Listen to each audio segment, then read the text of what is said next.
आइए सुनिए, एक्साइज वैसे तो ये टैक्सेस हैं, जैसा कि जीएसटी टैक्स होता है और जैसे अदर कोई टैक्सेस हैं, इनकम टैक्स है, टीडीएस है, उसी तरीके से यह एक टैक्स है। ठीक है, इसको ड्यूटी के नाम भी कहते हैं, सेस भी कहते हैं, एक टैक्सेस है। अब वो जो टैक्स देख रहे हैं ये आज की तारीख में खत्म है, मतलब यूज नहीं होते हैं। यूज इसलिए नहीं होते हैं क्योंकि मालूम है कि जीएसटी आने के बाद एक्साइज को हटा दिया गया, मतलब एक्साइज अब नहीं है। लेकिन जीएसटी के अंदर 3 आइटम नहीं है। 3 आइटम नहीं है, पता है कौन कौन सा है? नहीं है। एल्कोहलिक लिकर, शराब बात करते हैं, वो नहीं है। इलेक्ट्रिसिटी नहीं है और पेट्रोलियम मटेरियल नहीं है। तो बिजली जो बिल आता था, घर पे आता था, उसके ऊपर पहले भी नहीं कोई वैट नहीं लगता था, सीएसटी नहीं, एक्साइज नहीं, उनका अपना ड्यूटी लगता है। बिजली कर के नाम से अलग लगता है, उनके तो बात ही अलग कर दो। लेकिन शराब के ऊपर, एल्कोहलिक लीकर के ऊपर, शराब के ऊपर, प्लस पेट्रोलियम, पेट्रोल डीजल के ऊपर पहले भी लगता था आपका सेंट्रल एक्साइज, वैट, जीएसटी। आज भी लग रहा है क्योंकि वो जीएसटी के दायरे में नहीं है, तो आज भी लग रहा है। अब सवाल खड़ा है कि एक्साइज इंपॉर्टेंट बाकी सब के ऊपर नहीं है, तो सवाल खड़ा है कि इंपॉर्टेंट हुआ कैसे। देखिए, इंपॉर्टेंट इसलिए मैंने अपने मॉड्यूल में आज तक रखा है कि जब तक ये शराब रहेगा तब तक मुझे रखना पड़ेगा, मजबूरी है। क्यों नहीं, रीजन ये है, बताते हैं कि प्रॉब्लम ये है कि कुछ कैंडिडेट्स, मान के चलिए 20 में से एक, हम ऐसे नहीं करेंगे 10 में से, 20 में से एक ऐसे भी कंपनी में जॉब कर रही हैं कि स्टूडेंट्स जो कि एल्कोहलिक लिकर का, मतलब शराब का डीलर है। अब ये नहीं कि ठेके की बात करूं मैं, डीलर है, अच्छे खासे पैसे मिल रहे हैं, 5-5 साल से बंदा काम कर रहा है, मतलब हिलने का नाम ही नहीं है। अदरवाइज 5-5 साल आप लोग टिकते नहीं हो किसी कंपनी के अंदर, और 5-5 साल से काम कर रहा है, इसीलिए ग्रोथ ज्यादा हो रहे हैं। क्योंकि देखिए, नोटबंदी हो या शराबबंदी हो या कोई बंदी हो, ये शराब का धंधा बंद नहीं होने वाला है। और कुछ भी लगा लीजिए, कोरोना आप देख ही रहे हैं, हर कुछ डाउन हो गया, बट इसकी बिजनेस फला फूला।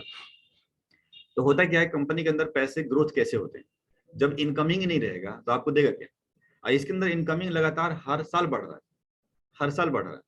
तो इसके वजह से अकाउंटेंट हो या कोई सेल्स मैनेजर हो या सेल्स एग्जीक्यूटिव, कोई भी स्टाफ होता है वहां का, सबको सैलरी अच्छी खासी बढ़ाते रहता है। अब बढ़ा रहा है सैलरी, तो सोचिए कि आपको क्या बुरा है भागने में। भागना थोड़ी नहीं है, आपको वहीं टिकना है, इसीलिए वो टिका हुआ है। अगर 5 साल के अंदर उसकी सैलरी अभी ज्यादा नहीं है, शायद 55-60 हज़ार होंगे अभी, ठीक है। तो ठीक है, 5 साल में अच्छी ग्रोथ है उसी हिसाब से बात करें तो, लेकिन फिर भी अब जाने वाला है वो। इस वजह से हम एक्साइज डाल रहे हैं कि अगर किसी डीलर के पास, मतलब ऐसे बड़े डीलर के पास अगर इंटरव्यू देने जाइएगा तो एक्साइज का मैटर वो फंसा देता है, क्योंकि वहां जीएसटी लगता ही नहीं है। इसीलिए इंपॉर्टेंट बनता है और इसीलिए हम पढ़ा रहे हैं आपको। डन। अदरवाइज कोई कुर्सी, टेबल, लैपटॉप वगैरह में जीएसटी एक्साइज नहीं लग रहा है तो उसलिए इंपॉर्टेंट नहीं है। सुनिए, तो अब शुरू करते हैं। ये सेंट्रल एक्साइज, यानी एक्साइज मैंने कहा एक प्रकार का टैक्स है, ड्यूटी है, सेस है, उसको जैसे नाम पुकारिए। और सेंट्रल का मतलब है कि सेंट्रल गवर्नमेंट का रूल बनाई गई है। देखिए, पूरे इंडिया के अंदर 2 रूल चलते हैं, एक सेंट्रल गवर्नमेंट का रूल चलता है और एक स्टेट का चलता है। ये जो एक्साइज है वो सेंट्रल गवर्नमेंट का रूल है, यानी जो एक्साइज का पैसा कलेक्शन की जाती है दुकानदार के थ्रू, वो सीधा जाता है सेंट्रल गवर्नमेंट के पास, यानी मोदी जी के पास जाएगा, और फिर वो खर्च करना चाहें जहां मर्जी कर सकते हैं। सेंट्रल एक्साइज जो बना हुआ है नियम, वो 1944 में ये बन चुका था, मतलब 1944। सोचिए, 47 की आज़ादी है और 44 में नियम बन चुके हैं। इसका मतलब है कि हमारे देश में आज़ादी मिलने वाली थी, ऐसा सोच रहे थे हम लोग। अब 44 में नियम बनकर तैयार है एक्साइज, बहुत पुराना, सोचिए। तो सेंट्रल एक्साइज एक्ट 1944, ऐसा नहीं है कि यही नियम चल रहे हैं, थोड़ा अमेंडमेंट तो होता ही रहता है, चेंज तो होता रहता है, लेकिन इसका जड़ जो है जिस साल बनाई गई है वो 1944 था। अब देखो, उस जमाने में कोई वेबसाइट तो थी नहीं, तो लेकिन जब वेबसाइट आया तो एक साइट का नाम दिया गया cbec.gov.in का साइट बनाई गई, central board of excise and custom बोलते हैं उसको। लेकिन आज इससे भी हटा दिया गया, इस एक्साइज जो साइट है, अब ले आया गया CBIC, central board of indirect taxation and custom के नाम से बनाया गया .gov.in।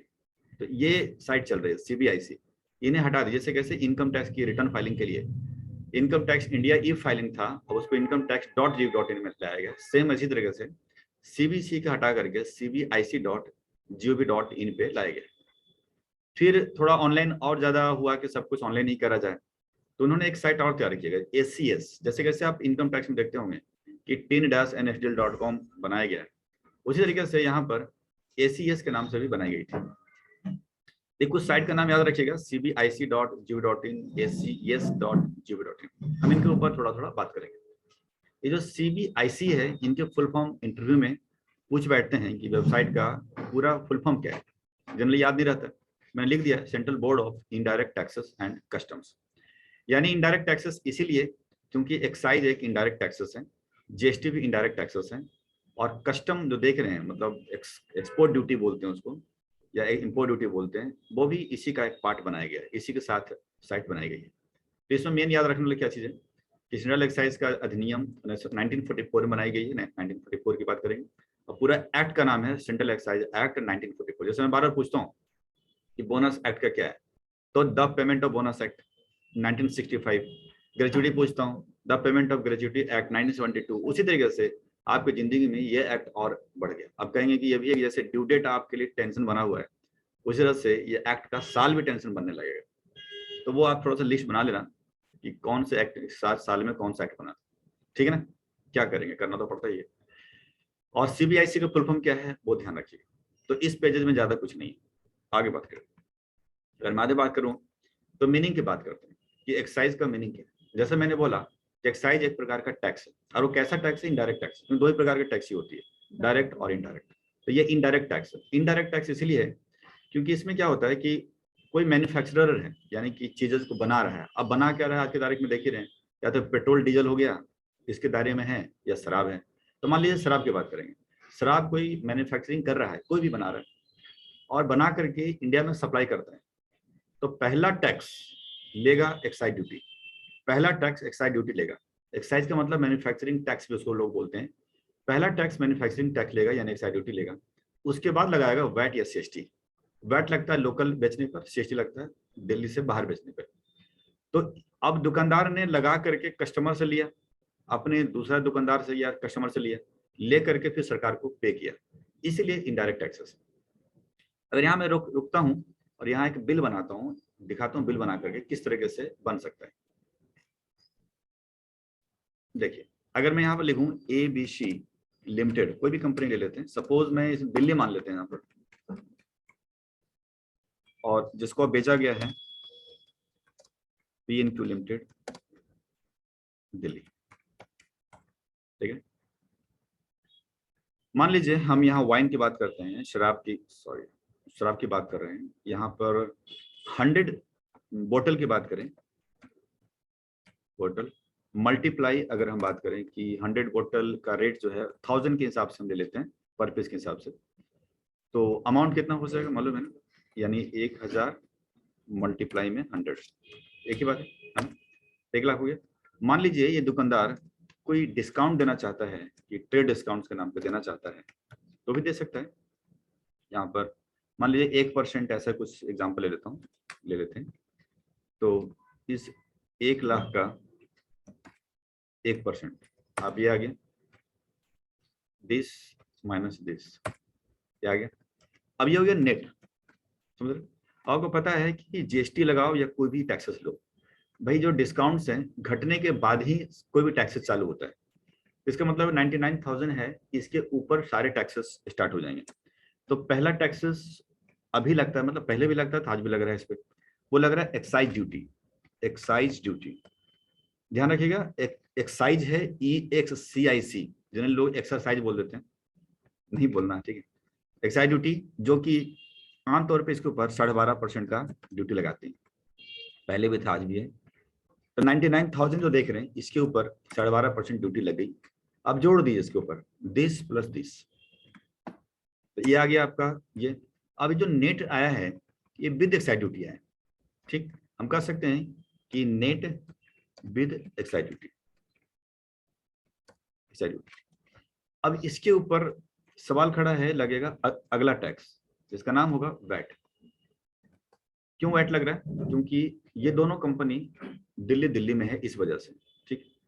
वैट का जो रेट अभी चल रहा है शराब के ऊपर, वो बढ़ते घटते रहते हैं। अभी जैसे देखा होगा कि जब कोरोना था तो सरकार ने टैक्स बढ़ा दिया, इनकी मत दुकान है, इसी वजह से तो शराब जो है किसी भी सेंट्रल गवर्नमेंट के पास नहीं जा रहा है, क्योंकि ये इतना बड़ा रेवेन्यू है कि स्टेट अपने कंट्रोल में रखना चाहती है।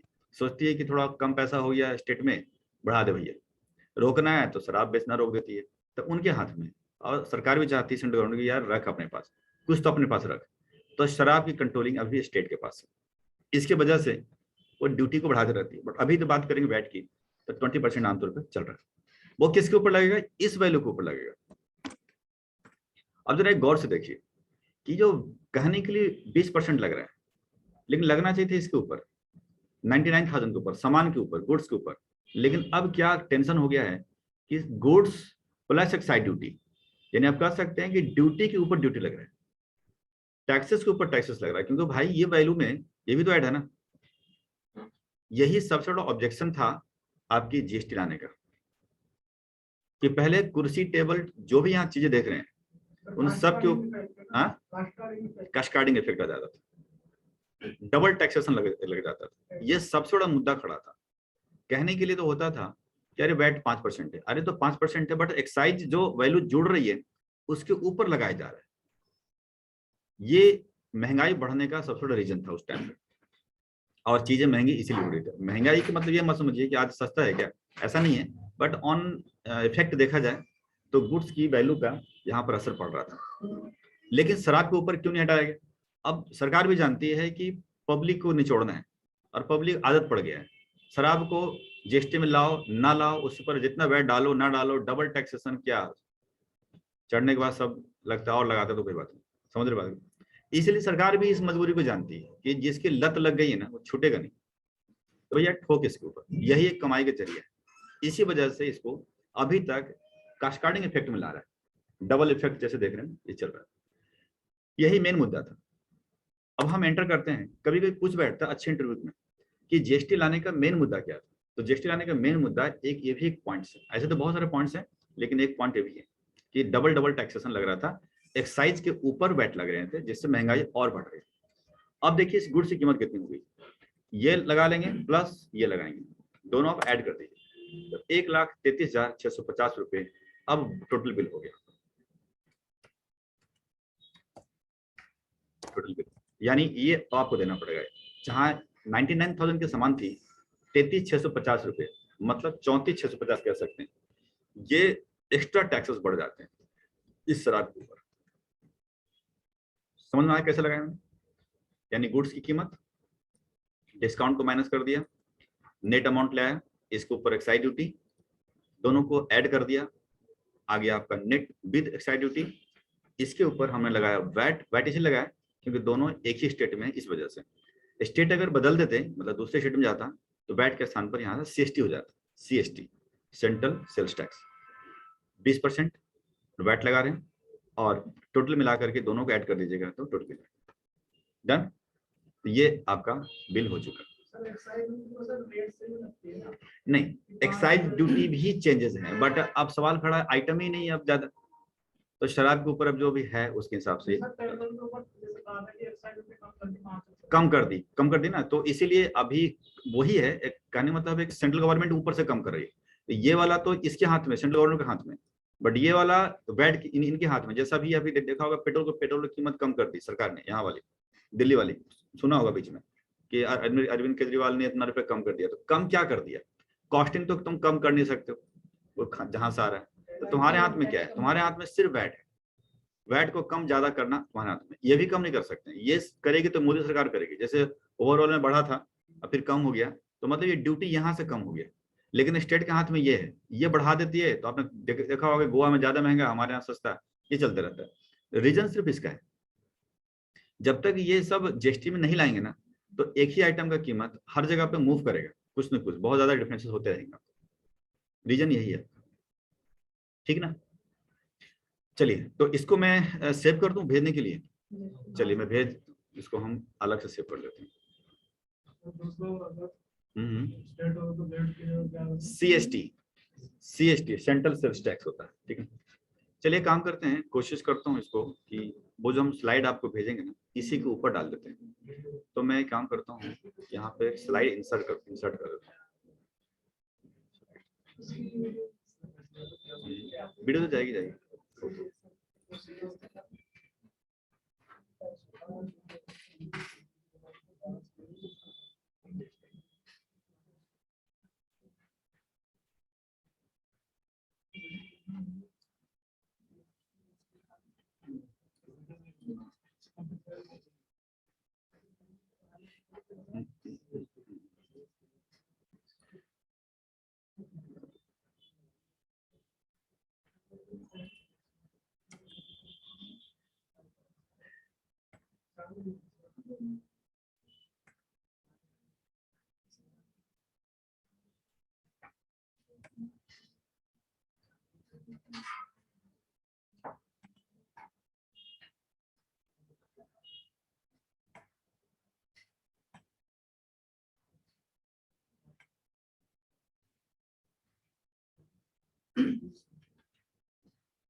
चलिए एक मोटे तौर पे यहाँ पे कर दिया, इसको अरेंज बाद में कर लेंगे, बट इसको हम सेव कर लेते हैं।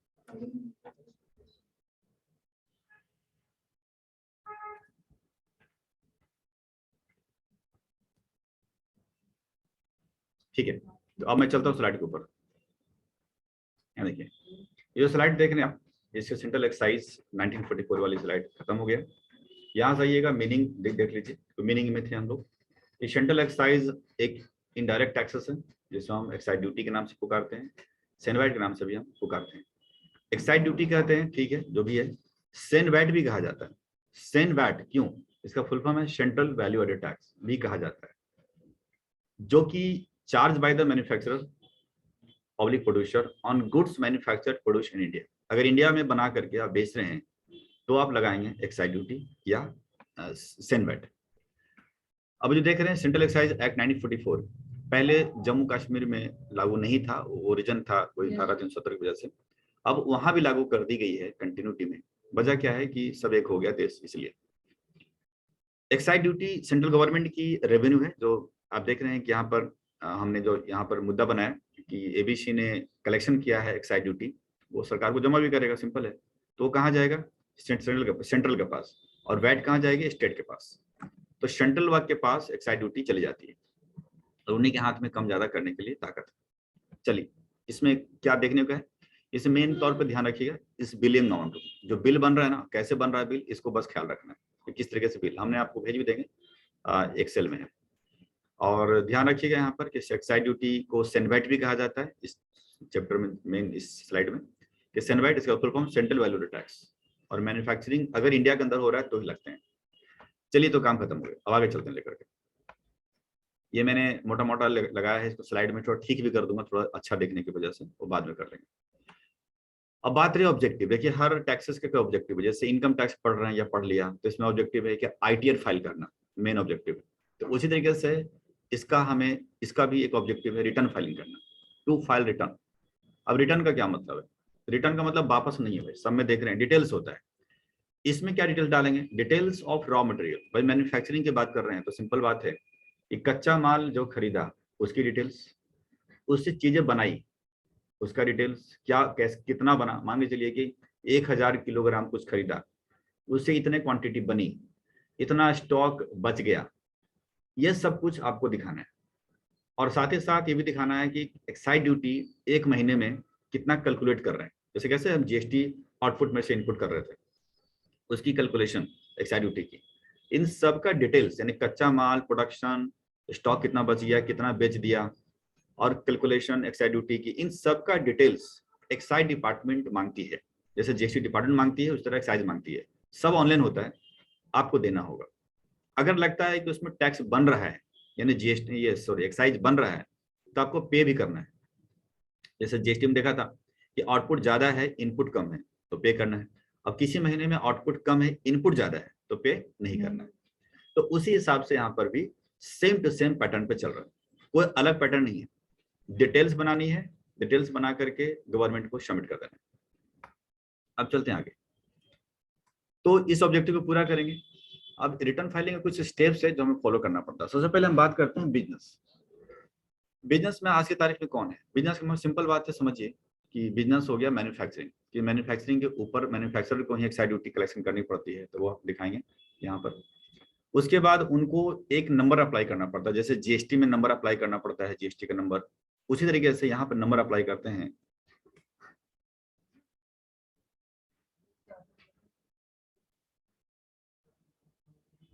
क्या हुआ इसको?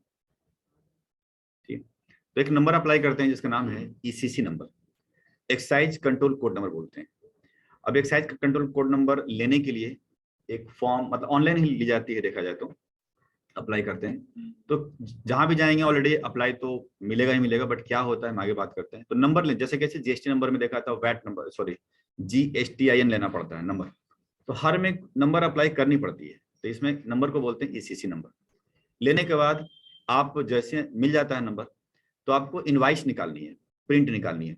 इनवाइस की 3 कॉपी निकालनी पड़ती है, जैसे आप जीएसटी में देखा था 3 कॉपी निकालनी पड़ती है एक की, उसी प्रकार से यहाँ भी 3 कॉपी निकालनी पड़ती है, एक की 3 कॉपी। सब में हल्का मार्किंग होगा, क्या होगा भी दिखाते हैं थोड़ी देर पहले। इसके बाद एक्साइज ड्यूटी, जब जो एक्साइज इनवाइसेस हैं इसके ऊपर एक्साइज ड्यूटी लगाइए। एक्साइज ड्यूटी कैसे लगता है बता दिया मैंने, कि आपको डिस्काउंट को घटा दें, जो वैल्यू बचती है। हाँ, जो डिस्काउंट अगर दे रहे हैं, ना अगर डिस्काउंट दे रहा है तो बता रहा हूँ, ठीक है। अगर डिस्काउंट दे रहे हैं तो घटा दीजिए, उसके बाद लगाइएगा, ठीक। तो सेम जैसे हमने बताया। इसके बाद एक्साइज को कैलकुलेट करिए, ये कितना सरकार को देना है आउटपुट में से इनपुट। फिर सरकार को वो ड्यूटी जमा करिए। जमा करने के लिए PLA थ्रू होता है, जमा करिए और फिर रिटर्न बना दीजिए। तो सब में लगभग एक होता है, इसमें कुछ कुछ वर्ड अलग हैं तो बताएंगे आपको। यहाँ पर फिर ये कहता है कि जब एक्साइज नंबर लिया था तो एक ऑप्शनल सरकार ने पहले डाला था, कंपलसरी था, PLA खोलने के लिए। PLA, अब PLA क्या होता है आगे बात करते हैं। बोला था खोल दो, खोलने के बाद आप एक्साइज जमा कर सकते हैं। तो PLA होता क्या है इसको पहले समझते हैं। PLA हमने बंद कर दिया क्या, बता दिया, समझते हैं यहीं पर। देखिए PLA का फुल होता है पर्सनल लेजर अकाउंट। होता क्या था स्टार्टिंग में जब एक्साइज बनी थी तब बता रहा हूँ। होता क्या था कि जैसा आप ऐसा समझिए कि आपको किसी को पेमेंट करनी है 17,500 रुपया, तो 17,500 रुपये चेक काटना है। तो क्या करोगे, चेक काटने के लिए पहले तो पैसा रखना पड़ेगा ना अकाउंट में। तो 17,500 रुपये पहले अकाउंट में जमा करिए, फिर 17,500 को चेक काट दीजिए, वो बंदा डाल देगा अकाउंट में, आपसे पैसा निकल जाएगा, चला जाएगा उसकी। ऐसे होता ना, सेम पहले ऐसे होता था कि एक PLA अकाउंट खुलवाना पड़ता है, personal ledger account. Excise number मिल गया, खुलवा लीजिए अकाउंट, और जितना एक्साइज यहाँ बनता था उसको पहले उतना रकम इस PLA में डालना पड़ता था। जितना पैसा बनता था उस PLA में डालना पड़ता था, और डालने के बाद यहीं से सरकार को देना पड़ता था। लेकिन ये कई सालों से खत्म कर दिया गया था, और डायरेक्टली जैसे GST जमा करते हैं, चालान बनाया, उसमें अमाउंट भरा, पेमेंट हो गई। इनकम टैक्स चालान 280 भरा, चालान 21 भरा, TDS में जमा हो गया। सेम उसी पैटर्न पे आज हो गया, कई सालों से हो गया, लेकिन जानकारी के लिए मैंने सिर्फ रखा है। तो बस इसको आप इस पेजेस में क्या ध्यान देना होगा, स्टेप वाइज, कि पहले बिजनेस, फिर ECC नंबर में लेना पड़ता है, एक्साइज नंबर लेना पड़ता है, इनवाइस निकालिए, इनवाइस की 3 कॉपी निकालिए, इसमें क्या मार्किंग है बताएंगे, फिर एक्साइज लगाइए, लगाने का तरीका बता ही चुका हूँ, कैलकुलेट करिए एक्साइज। फिर एक्साइज अगर आप PLA के थ्रू जा रहे हैं तो पहले ऑप्शनल है, मर्जी है, आप कर सकते हैं। PLA के थ्रू जा रहे हैं तो पहले पेमेंट यहाँ रखिए, फिर यहाँ सरकार के पास जाएगी, फिर एक्साइज रिटर्न जाएगी। तो ये कहानी सिस्टम बनाई हुई। अब बात करते हैं आगे कि नंबर अप्लाई करने के लिए वेबसाइट ASCES.gov.in पे जाना पड़ता है। तो हम देखेंगे बाद में, अब करीबी साइट में पुराना हो गया तो हम देखेंगे बाद में, इसको फिलहाल हम छोड़ देते हैं यहाँ पर।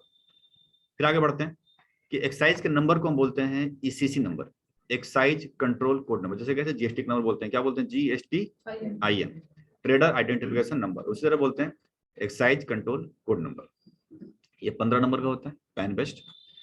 कैसे होता है, तो पहले पैन डाल दीजिए, जैसे ABCDE 1 2 3 4 Q, यहां तक तो पैन आ गया, देख रहे हैं। इसके बाद X for excise, M for manufacturer, और 001। इसका क्या मतलब है कि दिल्ली में या दिल्ली से बाहर जितने भी आप यूनिट खोलना चाहेंगे, फैक्ट्रियां खोलने चाहेंगे, चाहे वो एक ही स्टेट में 4 फैक्ट्री में, तो पहला को 1 मिलेगा, दूसरे को 2 मिलेगा, तीसरे को 3 मिलेगा, चौथे को 4 मिलेगा। GST में क्या था कि भैया खोल रहे हैं तो ब्रांच बना दो, दिल्ली से बाहर चले गए तब तो ठीक है, GST नंबर अलग हो जाएगा, बट एक ही स्टेट में है तो आपकी मर्जी है, या तो अलग और या तो फिर ब्रांच बना लीजिए। यहाँ पर नहीं, एड्रेस बदल गया तो वहां का एक्साइज नंबर बदलना पड़ेगा आपको। तो बदलना क्या पड़ेगा भाई, पैन तो वही रहना कंपनी का, X फॉर एक्साइज वही रहेगा, M फॉर मैन्युफैक्चर वही रहेगा, यहाँ पर चेंज हो जाता है। तो 1 2 3 4 5 इस तरह से 999 तक आप फैक्ट्रियां पूरी इंडिया के अंदर खोल सकते हैं। तो इस पैटर्न पे एक्साइज नंबर मिलते हैं, ठीक। तो आपको यहाँ पर क्या याद रखना है, ECC नंबर के बारे में पूछ सकता है, फुल फॉर्म क्या है बताने का, और फॉर्मेट क्या होता है बताने का, ये ध्यान रखिएगा। ठीक, अब आगे चलते हैं लेकर के कि जो इनवाइस के बारे में बात करी थी, इनवाइस पे निकाल के दिखाएंगे जल्दी से। बट इनवाइस जो 3 कॉपी निकलती है, तीनों पे सेम जीएसटी के जैसा मार्किंग की जाती है। पहले पे लिखा रहता ओरिजिनल फॉर बायर, उसके नीचे पे लिखा रहता है डुप्लीकेट फॉर ट्रांसपोर्टर, और उसके नीचे पे लिखा रहता है triplicate for assessee. Original for buyer वहां भी देखा था ऐसी था, original for recipient, duplicate for transporter, triplicate for supplier. तो मीनिंग वही है सब, बायर, ट्रांसपोर्टर, असेसी, बस सब थोड़े से बदल दिए। सेकंड तो ठीक ही है, पहला में सिर्फ बायर लिखा, वहां रिसिपिएंट लिखा रहता है। थर्ड में लिखा था सप्लायर, यहाँ असेसी है। तो देखिए, तो एक की 3 इनवाइस और हर पे एक मार्किंग ऐसी होनी चाहिए। यहाँ पर एक लफड़ा में डाल दिया, जीएसटी में नहीं है, यहाँ पर कर दिया। यहाँ बोला कि अगर आप बिल बुक यूज करते हो, बिल बुक मतलब किसी प्रिंटर से बिल बुक छपवाते हो, तो सिंपल बात है बिल बुक 50-50 की गड्डी में छपती है, क्योंकि एक बिल के 3 कॉपी है।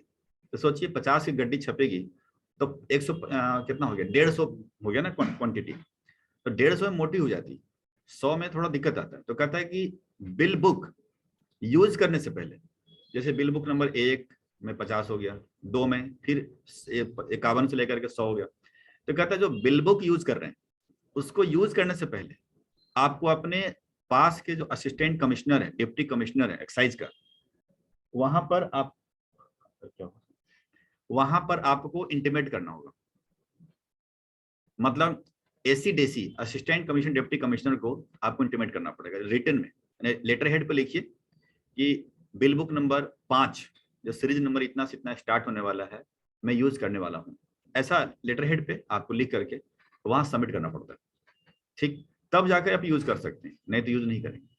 लेकिन कंप्यूटराइज बिलिंग अगर कर रहे हैं तो दिक्कत कुछ नहीं है। कंप्यूटराइज बिलिंग में शुरू में ही बता दीजिए स्टार्टिंग में कि हमारा 1 नंबर से इस तारीख से शुरू कर रहे हैं, तो वो तो कभी बिल बुक तो भैया 50 होते नहीं उसके अंदर, उसमें तो कंटिन्यू चलता रहेगा।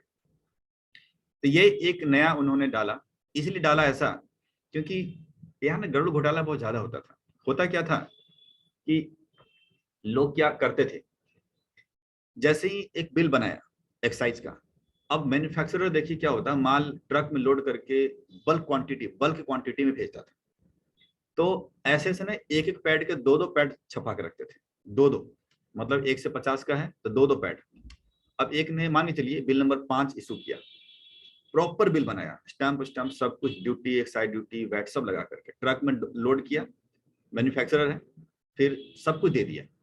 अब यहाँ से जा रहा है, मान के चलिए कि यहाँ से कोई चंडीगढ़ जा रहा है एग्जाम्पल, तो जा रहा है तो प्रॉपर तरीके से पुलिस से बचते बचते बचते बचते, मतलब जा रहा है रोड पे तो रोड पे जाएगा।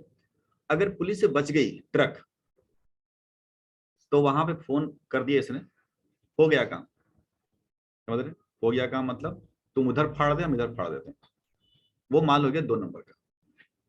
अब मैन्युफैक्चरर है, भैया देखो हम ट्रेडर हैं तो ट्रेडर तो B2B से बाय कर रहा है, लेकिन मैन्युफैक्चरर क्या है, वो तो वहीं से बना रहा है ना, तो यहां से सीधा गया और फर्स्ट हैंड पहुंच गया, और बीच में जो जितने सारे टैक्सेस, जो इतने भारी भारी टैक्सेस थे वो गायब हो गया। और अगर पकड़ा गया गाड़ी तो हो गया 1 नंबर का कि चल ठीक है यार सेल मान ले इसको, तो हम सेल मान लिया, परचेज मान लिया। नहीं पकड़ा गया तो लो बल्ले बल्ले कर, तुम कैश में डील कर दे, यानी पेमेंट हमें अकाउंट में डालना, कैश के थ्रू करो। और वो शराब या वो आइटम जो भी था आइटम, वो सब ब्लैक में बिक रहे हैं बिना रसीद का, बिना, ये होता था। इसलिए सरकार ने बोला कि पहले पहले तुम इंटीमेट करो मेरे को कि इस बिल बुक नंबर का यूज कर रहे हो। और अचानक से इनके समझे इंस्पेक्टर धमाक से पहुंच जाते हैं, जीएसटी में इतना धमाक से नहीं पहुंचते हैं, इसके धमाक से पहुंचते हैं बीच बीच में कि बिल बुक दिखाओ। और आया अचानक से बिल बुक, अच्छा 1 से लेकर के 15 काट दिया, और वो साइन करके चले जाते थे कि 1 से लेकर 15 कट गया, मतलब अगली बार चेकिंग करने आएंगे तो सिंपल बात है कि 15 के बाद चेक करेंगे। तो बहुत कड़ाई है इसके अंदर, इसीलिए क्योंकि लोग भी इसके अंदर शातिर हो गए चोरी करने के लिए, तो इस वजह से इनमें थोड़ा सा कड़ाई ज्यादा है। समझ गया ना? अब इसमें क्या याद रखना है इस स्लाइड में, बस ध्यान रखिएगा कि इसके 3 मार्किंग है, बायर, ट्रांसपोर्टर, असेसी, ध्यान रखिएगा। और ये ध्यान रखेंगे कि पहले यूज करने से पहले हमें बताना पड़ता है लेटर हेड पे, बस इतना ध्यान रखिएगा। आगे बढ़े, चलिए अब आगे लेके चलते हैं कि अच्छा पीएलए भी हमने हटाया नहीं है, डाल रही है कि इट इज बल्क मतलब ज्यादा ज्यादा क्वांटिटी। ट्रक, अब मैन्युफैक्चरर हैं तो मैन्युफैक्चरिंग तो भैया बल्क में जाएगा। ठीक, तो पीरियड नहीं हटाया, नहीं मैंने लिखा हुआ personal ledger account. It is an account current open in SBI, SBI में खुलवाया जाता है। किस लिए? For excise duty payment to government, सरकार को जमा करने के लिए ये खुला सकते हैं, बट आज की तारीख में हो गया ऑप्शनल। खुलवाना है खुलवाइए, मत खुलवाइए। तो ये कहानी इसमें बनाई गई है। आगे चलते हैं। अब कुछ रूल्स इंटरव्यू के अंदर पूछ बैठते हैं या जानकारी होनी चाहिए। रूल नंबर 1 कि एक्साइज ड्यूटी जो लगाई जाती है वो सभी गुड्स के ऊपर है जो कि जीएसटी के दायरे में नहीं है। जैसे कि अल्कोहल हो गया, मैंने एग्जांपल लिया, अल्कोहल हो गया, पेट्रोलियम मटेरियल हो गया, इनके ऊपर लगाई गई है, बाकी तो सब हट गया आज की तारीख में। सेकेंड पॉइंट है कि एक्साइज गुड्स का क्या मतलब है। देखिए, गुड्स का मतलब है मूवेबल और मार्केटेबल होना चाहिए। अब सिंपल बात है कि शराब बनेगी, बोतलों में जाएगा तो मूव भी करेगा और बाजार में बिकेंगे। ये तो आप बोलिएगा कि फिर ऐसा क्यों बनाया गया था, ये क्यों मूवेबल मार्केटेबल। तो ये देखिए, एक तो रूल पहले का रहा है। मान के चलो, एग्जांपल ले रहा हूँ, कोई कोई किसी ने तोप बना दिया। तोप जानते हो? तोप, हाँ, तोप मार्केट में बिकता है नहीं, लेकिन मूवेबल तो है, सिर्फ सरकार खरीदती है और तो कोई खरीद नहीं सकता। मूवेबल है, मार्केटेबल नहीं है, इसलिए एक्साइज नहीं था उसके ऊपर। रीजन ये था। लेकिन आज के तारीख में सिर्फ अल्कोहल रहा तो इसका कोई मतलब नहीं बनता, लेकिन ठीक है, रूल रूल है। मैन्युफैक्चरिंग का क्या मतलब? मैन्युफैक्चरिंग का क्या मतलब है कि a new and different articles must emerge. मतलब आपको कम से कम 2 चीजें आपको मिलाना है, बनाना है। हेलो हेलो हेलो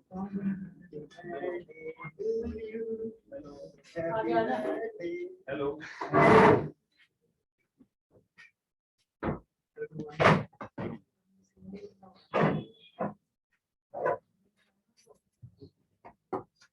सुनिए, तो मैन्युफैक्चरिंग का क्या मतलब है? मैन्युफैक्चरिंग का मतलब है कि a new and different articles, यानी 2 चीजें आपको लेना है और दोनों को आप मिला दीजिए, मर्ज कर दीजिए, और एक नई चीज बननी चाहिए। Have a distinctive name, character, use. यानी 2 चीजें मिलाइए और एक नई चीज बन जाएगी। सिंपल बात है कि मैन्युफैक्चरिंग में चीजें ऐसी होती है कि 2 चीजें मिलाकर तीसरी चीज बनाई जाती है। तो ये खास इसके अंदर डेफिनेशन दी गई है। तो अब बताएंगे कि 2 चीजें मिला करके सब कुछ बनता है, तो बिना मिलाए हुए क्या बनता है। तो देखिए, पहले की बात है, जब ये शराब की बात तो अभी आजकल हो रही है, पहले तो सबके ऊपर लगता था। तो एग्जांपल ले रहा हूँ कि अगर मैं यहाँ पर एक रॉड रखूं तो आप सबको बोलेंगे कि रॉड है, रॉड। लेकिन हम उसको सपोज फोर्स लगा करके उसको मोड़ दें और ऐसे बिल्कुल फंसा दें, ऐसे गोल सा बना दें, तो अब क्या हो गया? रिंग हो गया। इसको बोल सकते हैं रिंग है। नाम बदल गया, नाम उसका अंतर आ गया, बट क्या हुआ? हमने कुछ भी नई चीज नहीं मर्ज करी, बल्कि हमने एक फोर्स लगाया या हथौड़े से ठोक ठोक करके उसको हमने रिंग बना दिया। तो नाम तो बदल गया, बट 2 चीजें नई चीज नहीं लगी, इसीलिए उसके ऊपर एक्साइज नहीं लगेगा। तो ये कंडीशन लगा दी गई कि कम से कम 2 चीजें मर्ज होकर नई चीज बननी चाहिए। आज की तारीख में सिर्फ शराब इसके अंदर आ रहा है या पेट्रोलियम मटेरियल आ रहा है, ये सभी कुछ ऐसे हो रहे हैं कि 2 चीजें मिलकर के ही बनाई जाती है। तो सिंपल बात है कि इसका भी डेफिनेशन का कोई मतलब आज नहीं रहा, लेकिन पहले से था, तो बता रहा हूँ। नेक्स्ट पॉइंट बात करते हैं इसके अंदर कि waste and scrap are also liable to duty. इसका क्या मतलब है? देखिए, अगर कोई शराब बना रहा है और शराब से कुछ कचरा निकल रहा है, मतलब स्क्रैप निकल रहा है, वेस्टेज निकल रही है, उसको भी बाजार में बेच रहे हैं, तो उसके ऊपर भी सेम एक्साइज लगाइएगा जो शराब के ऊपर लगा रहे हैं, क्योंकि उसी का प्रोडक्ट है, इस वजह से। ऐसा नहीं कचरा है तो नहीं लगाएंगे, लगाना पड़ेगा, क्योंकि आइटम उसी से बनने वाला, उसी से निकलने वाला चीज है। जैसे जीएसटी बताया होगा मैंने कि अगर आप लकड़ी का काम कर रहे हैं और बुरादा निकल रहा है, उसको बेचते हैं, तो एक्साइज, तो आपको जीएसटी लगाना पड़ेगा। सेम कहानी यहाँ भी है, सरकार ने इसके ऊपर भी नहीं छोड़ा। नेक्स्ट, मैन्युफैक्चरर का क्या मतलब? मैन्युफैक्चरर का मतलब है कि ऐसा व्यक्ति जो खुद चीजों को बनाए। द पर्सन हु मैन्युफैक्चर्ड या प्रोड्यूस गुड्स बाय सेल्फ और बाय हार्ड लेबर। खुद बनाया या किसी के थ्रू बनवाए, यानी अपने ब्रांड के ऊपर बनाए, तो वो कहलाता है मैन्युफैक्चरर। अगर हम सिंपल बोलें कि हम कच्चा माल सप्लाई करते हैं आपको और बनाने की आर्ट मेरे को नहीं है, बनाते आपको, तो मैन्युफैक्चरर मैं नहीं हुआ, मैन्युफैक्चरर आप हुआ। यानी कच्चा माल सप्लायर जो है वो मैन्युफैक्चरर कभी नहीं कहलाएगा। नंबर 6, एक्साइज ड्यूटी लगाने के लिए, जैसा मैंने भी कहा, डिस्काउंट को माइनस करना है। अगर दे रहे हैं तो डिस्काउंट को माइनस कर दीजिए, और कोई पैकिंग चार्जेज हैं तो वो भी ऐड करके एक्साइज ड्यूटी लगाना पड़ेगा। पैकिंग चार्जेज ऐड कैसे? जैसे मान लीजिए शराब बन रही है, तो शराब की, भाई शराब तो पीने वाली चीज है, लेकिन वो बोतल में पैक होता है, बोतल के ऊपर रैपर लगता है, तो वो सब कुछ शराब का ही पार्ट माना जाएगा। तो सब कुछ जोड़ने के बाद आपको लगाना एक्साइज ड्यूटी।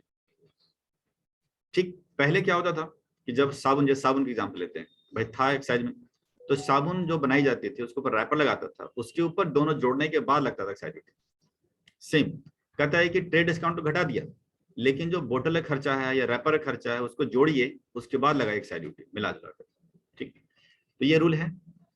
साथ ही साथ जॉब वर्क कॉस्टिंग, जैसे मान लो शराब बनाने में आप किसी जॉब वर्कर का सहायता लेते हैं, कुछ काम ऐसे हैं जो वो करता है, पैकिंग करता है या कुछ भी करता है, तो वो भी खर्चा इसके अंदर ऐड करना, फिर लगाना एक्साइज ड्यूटी। यानी उस प्रोडक्शन को कंप्लीट होने में जितना खर्चा हो रहा है वो सब जोड़ लीजिए और उसके बाद लगाइए एक्साइज ड्यूटी 12.5%, फिर बैट लगाइए इस तरह से। ठीक, तो ये हो गया आपका छठा पॉइंट। नेक्स्ट पॉइंट बात करते हैं कि कैप्टिव कंजम्पशन। इस पॉइंट में क्या सीखने को मिलेगा? कैप्टिव कंजम्पशन मतलब होता है सेल्फ कंजम्पशन।